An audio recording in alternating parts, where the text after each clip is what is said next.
what I didn't know back then in my first marriage is that God had equipped me as a wife to help my husband be more than he could be without me. That if I used my huge influence correctly, I might have been able to boost my husband to be more than he could have been by himself.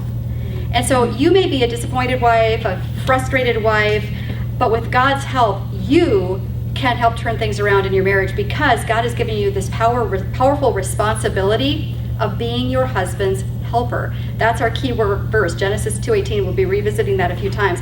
And I know when I say, I'm very mindful of the fact that when I say, you get to be your husband's helper, that, I just almost can see like eyes rolling in heads and things like, oh, okay, this sounds really fun. Like, what, am I just some kind of doormat? I'm just supposed to be the helper, the servant, whatever.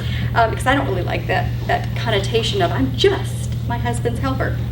But here's something really cool I learned. When God designed us as our husband's helper, he uses the same exact original Hebrew word that he assigns to the Holy Spirit.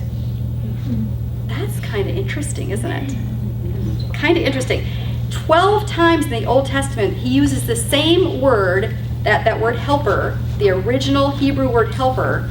He uses that same word to describe the role of the Holy Spirit.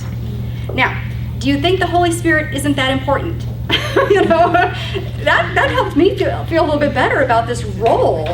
I mean, the Holy Spirit's pretty doggone powerful, and I respect the Holy Spirit a lot, and the Holy Spirit is not a doormat, and we have this really powerful role where he uses the same Hebrew word. I thought that was very, very cool. So be empowered by what we're going to learn tonight. Be empowered by what we're going to learn tonight. Catch a vision of this super powerful, influential role that you get to play in your man's life. So let's visit that Genesis 2:18 verse and just really spell it out here. This is when we first learn about our role, why we were created. Back in Genesis 2:18, I think Patty quoted it earlier. The verse says, "It's not good for man to be alone. I will create a helper suitable for him." And again, that word helper in the original Hebrew is ezer, which means aid or help. And it comes from the prime word azar, which means to surround, help, protect, aid, and provide succor. I'm sure you all know. Does anyone know what that word means, succor?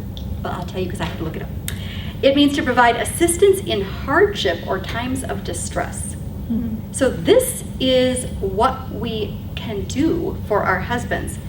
And again, this exact same word, ezer, was used 12 times in the Old Testament to describe the powerful help of the Holy Spirit. Do you want to hear a couple of the verses? Psalm 33:20. Our soul waits for the Lord. He is our ezer and our shield. He is our helper and our shield. Psalm 70 verse 5. But I am poor and needy. Hasten to me, O God. You are my ezer and my deliverer. So I don't know, this is kind of exciting to me. I don't know if it's exciting to anybody else, but I just got really energized when I thought he's using the same word to describe the powerful influence and help of the Holy Spirit when he's talking about us as wives. So again, super, super powerful influence. The way we use that power is critical, right? Because we have power, don't we? And some of us kind of know we have certain kinds of power, like sexually, or whatever, but the way we use our power can either tear down our husband, emasculate him, make him feel less than a man, because we can use our power that way.